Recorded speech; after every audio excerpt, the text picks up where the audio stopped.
Hey everyone, super stoked to be here. I am very happy to be back in the Pacific Northwest. I'm from Vancouver, and I've been in San Francisco, and it's been pretty smoky lately. So we're going to basically write a bunch of code today. Oops, I meant to do that in Node. Anybody know what happens when you do this? It's pretty funny.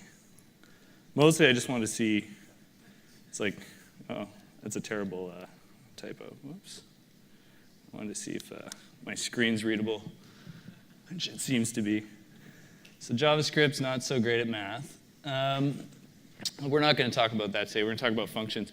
Is anyone in here deploying AWS Lambda into production today? Okay, quite a few. Right on. So I'm down with making this a little interactive so you can yell at me. What's the number one problem right now with serverless? Cold start? Cold start's one. Anything else? Sharing code. Okay. All right. Those are pretty good. We're going to touch on both those. I would postulate the actual problem with serverless is nobody cares. Nobody cares. So you can deploy a static website today to just about the entire internet in a few seconds. It'll be available to just about anybody in about 10 milliseconds. You use GitHub Pages, you could use Netlify, you could use Surge. And then the back end, nobody cares. We do these things and there's no real motivation for this. And I think a lot of people are getting into the serverless world, but they're wondering why they're supposed to care. And so my job today is going to be to try and demonstrate to you why you might care. And I'm going to do this in probably the most inadvisable way possible. I'm going to live code everything. So this might go really wrong. Let's just hope the demo gremlins are on my side. So Cascadia.js. I can't see that and not think common.js.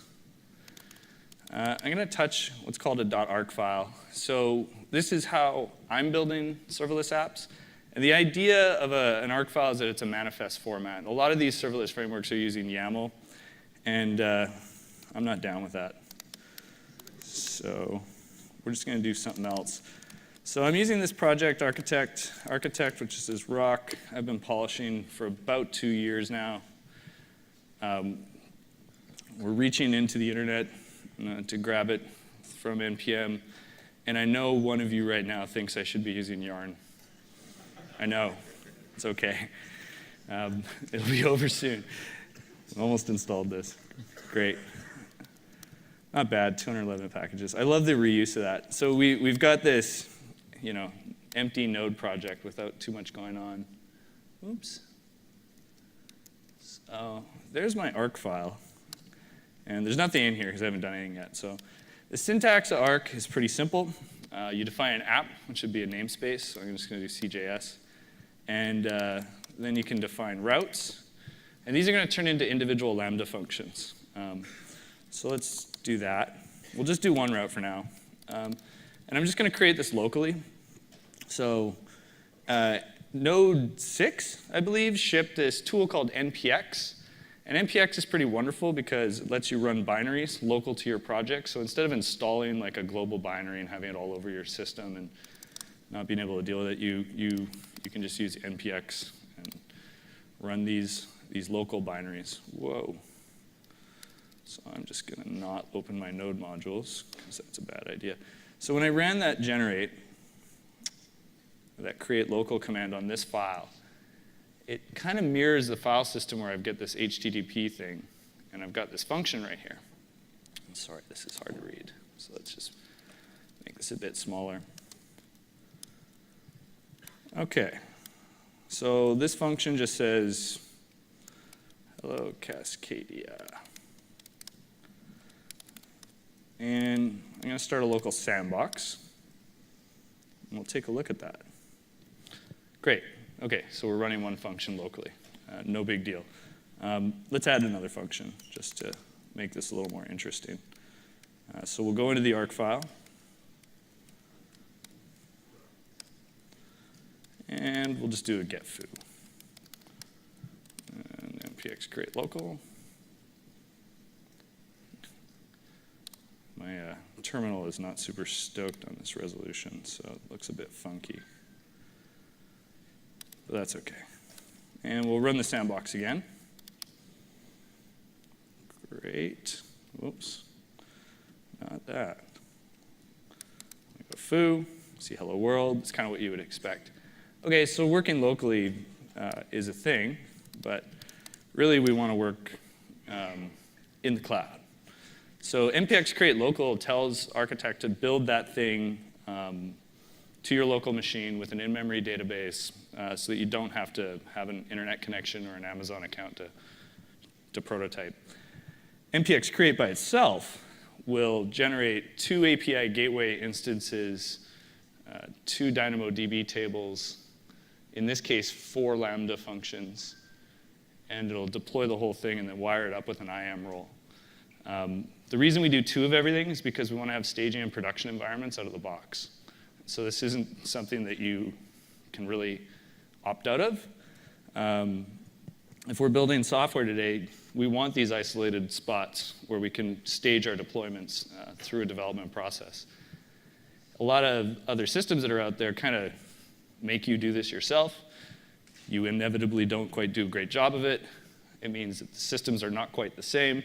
You end up having a checklist when you're deploying to anything because you might have to do something manually. And your environment's not being the same means that you have a tough time reproducing bugs. And if you have a hard time reproducing bugs, then you definitely will have a hard time resolving them. So this part takes like a minute. But there we go. We're live. And this is a Lambda function deployed at this pretty URL. Woo! And if we look, foo should be live with that hello world. So not too bad. That took about 2 minutes. Let's get iterating on this because I'm running out of time. So maybe I want to, play with the session, let's say. And so we're going to add a route called post count. And I'm going to go into my index module. I'm going to add a form. And we'll leave this here.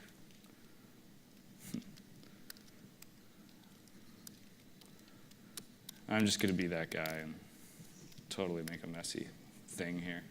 So we'll post a count. Yeah, totally that guy. It's okay. It's a demo. Add a button, type equals submit, one up. And we're going to add a method to that. Great, so that will post to a route called count. And we added count here, but we haven't generated it yet. So I could generate this live right now into the actual Lambda functions servers thing that we've deployed, the API gateway thing. But we'll just do this locally for now. So the create function's indemnifant, which is a fancy way of saying it can be run and rerun over and over again. It's not going to clobber anything. It only creates stuff if it doesn't already exist. So that's pretty quick. We got that. Actually, let's take a look. So let's boot up our sandbox again. You notice that sandbox starts super fast. So that's what you want. No waiting for builds. Great, we have a button. And if we click it, we go to this place called count, which is not so interesting. So let's go take a look at that count function. You'll notice these functions so far don't have any dependencies. They're just functions, which is kind of nice. So what we want to do here is actually redirect. So that's a status code of 302. And for a location, we'll just go home. Whoa. Gotta love the new keyboard. These Macs. Ooh. We'll pop back over here. Oh my God, this keyboard. Okay. And that probably redirected, but I didn't see it because I'm old. Let's see. We'll pop up the network. Yay. So we're getting a 302 redirect, and then we're coming back home. That itself is not so exciting. let's start playing with state. So one of the problems with Lambda functions is that they're totally stateless by nature. It's not really so much a problem as it's a feature, but at some point when you're building an application, you're going to need a session state. So we're going to want to get one of those. We bundle a couple of helper functions for this purpose. Architect functions. Payload is small for this, by the way. So if I wanted to get some state here, I could do like, so wait, arc.http.session.read. We can log it here just to take a look at it. And I'm going to say session.count equals session.count or 0 plus 1, and then we redirect back home.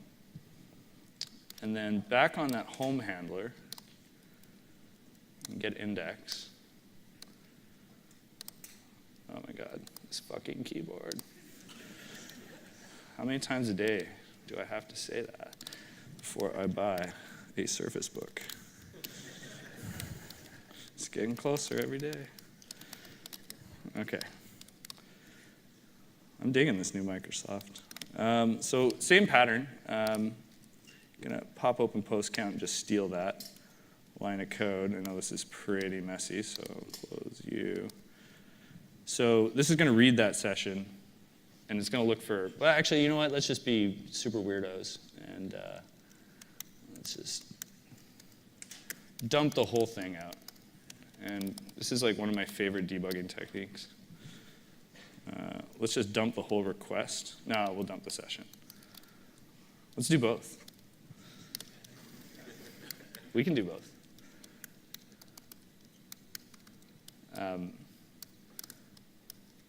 Okay, I got a typo in here somewhere, don't I? No, actually, I just have bad syntax highlighted. Good.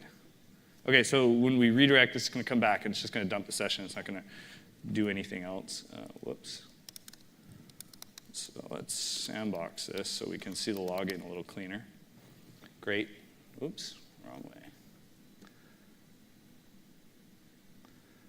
And session doesn't have anything on it yet. Oh, I did something wrong. You can see my session state is not persisting because my ID is changing. Sweet. You gotta love it when the demo gods come and get you. This totally worked like an hour ago. Okay. We're gonna do some live debugging here. I know what it is. This is like when I lose my keys. The only way I can find them is if I tell my wife I lost my keys. And then I'm like, oh yeah, no, I know where it is. So I assigned the session here, but I didn't save it because I'm dumb. All right, so what I want to do here is get a cookie. And I'm going to say await arc.http.session.write session. And then I'm going to write that cookie onto the request. That was the missing piece. Helps to persist things if you want to see things persisted. Okay. Oop. And there we go. You can see down there, our count is incrementing. Hey. So that's local though. That's not very exciting. Like let's deploy this thing. So I didn't create all these routes yet. So we're going to run this again without the local flag, and it's going to deploy it to Amazon. And we can check it out there. Just see how we feel about that. You'd think Amazon would be fast at Amazon. I'm kidding. Amazon's actually shockingly fast all the time. What it's doing right now is it's walking through that ARC file and it's making sure everything's in sync. And it's creating assets if they don't already exist. And so, it takes a moment because I'm looking at every single resource in that ARC file and generating those things twice, once for staging, once for production. Once you've done that, the deployments are actually shockingly fast. These functions, because they're tiny little bits, they can be deployed in parallel, which means that if you have a whole bunch of functions, you're basically only rate limited by whatever you're paying Amazon. So in theory, It's infinite, but you're actually bound by how much room you have on your credit card. Okay, so that deployed. Hi, Michael. Oh, that didn't deploy. That generated. So we already generated that home route, but we actually didn't deploy our local changes yet. So we'll run that. And this is a resolution thing. Usually that progress bar looks, actually, that looked kind of cool. I'm here for it. So if we reload that, exact same thing that we had working locally is now running remotely. You can see we get this whole big old request object. And oh no, it blew up. And I actually expected that to happen. So Amazon, for whatever reason, when you deploy API Gateway, it appends these sort of funky URLs, which is annoying because you want to work at the apex of your domain. So the way to fix that is to set up DNS. Another way to fix that is to hack the URL. So I'm just going to do that real quick.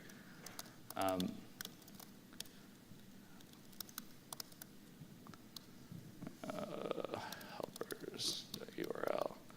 And so you don't need this function once you set up DNS. And setting up DNS, honestly, it just takes not long. So I deployed 3 functions there in 4 seconds, which was pretty okay. You can surgically deploy 1 function if you want to, and that was the host function, I think. So we'll just deploy that one. Great, we've overwritten that function, so we should. Really? Oh, I know why. I have to fix that form as well. It's the fun of live coding. You get to be along for the ride and watching me flail this. That's how you know it's real. All the mistakes. Okay, so this URL was ostensibly the problem. Is this reading okay for you back there? Yes. Okay, cool. We're JavaScript devs. We're used to it. A little bit messy syntax. I love it. We'll just deploy the whole thing, because who cares? It's like 2 seconds difference. Great. Let's test that. Oh, not dash. Okay. Staging. Yay. And oh. Count of 1. Count of 2. Sweet. So that's cool. Let's deploy that to production.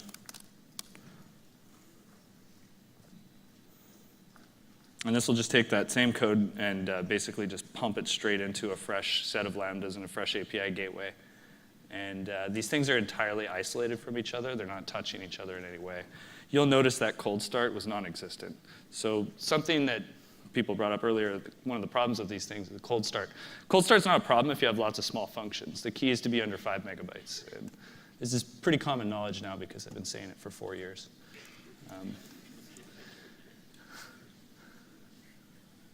Okay, so we've only got a few minutes. I'm going to cruise through these last few slides. I think you can now maybe see that there are reasons to possibly care about serverless. The function is the key here, and there's a lot of things calling themselves serverless today, and that's fine. They can do that. But if you really want to see the benefits of this type of architecture, lots of small functions is definitely the way to go. And one of the sort of big anti-patterns a lot of people have been doing is they'll take a function and they'll put an express web server in it and they'll deploy that one function. And it's a really bad idea. And I know because that's the first thing I did with our startup, and it worked for quite a while. But the moment that you deploy an express web server in one function, the very first moment is the very fastest that thing will ever be, because you're just going to keep adding code to that thing, and it's going to get bigger and bigger and slower. So the key here is to break it up into lots of small functions, which I think you get, so it's cool. Lambdas have a lot of nice characteristics. People call this only pay for what you use 100% utilization. I don't know why we call it that. Just call it, you only pay for what you use. And by the way, what do you pay? Well, 1 million executions is free, and then it's like a penny for every million executions after that. And so it's not free, but it's very affordable. Lambdas have a way better security model. They're locked down by nature. They only execute for 100 millisecond increments. When they go away, there's no ports to scan.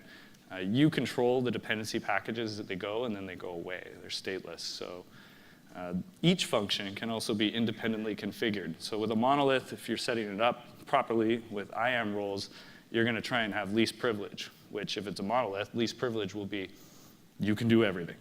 With a Lambda function, you can lock that thing down very discreetly. So GET requests can only read, that kind of thing. The big thing is that we're only focusing on business value. So a lot of time gets spent on infrastructure. I don't know that this crowd cares about that as much, but I know that the big enterprises do. So to me, FAST, or functions, or Lambdas, or whatever we want to call them, these are best in class. They've got fixed costs, they've got better security, and you just get faster iterations, as you could see. These things are so fast to deploy. So we have a roughly 150 Lambda web app, and our deployment time is about 40 seconds, which is pretty amazing. So you can deploy these things in a few seconds, but you can also deploy them all in parallel. You can deploy them surgically. And this means that you get more iterations. And if you get more iterations, then you probably have a better chance of fixing that bug, or finding product market fit, or building that next feature. And speed is kind of the key. So your author time is faster, your runtime is faster, your bug resolution is better. It seems like it's pretty worth exploring. I also want to put out there that we should be a little more excellent to each other. There's a lot of people saying that they have the right way to do this, and I don't know that that is true. But what I do know is that the back end is now yours. You can build all that stuff, and you really don't need these servers or Kubernetes or any of it, which is a pretty big deal. So if you want to get involved in this, we like pull requests. That is definitely contributing. But bug reports are actually, like, please report bugs. I had someone I met just a week ago, and they were like, oh, I had a bug, but I didn't want to say anything. I was like, no, it's like the worst. Like, please tell me. Feature requests are also appreciated. I don't have all the same use cases as you, so please let me know and share what you're learning. And thanks very much.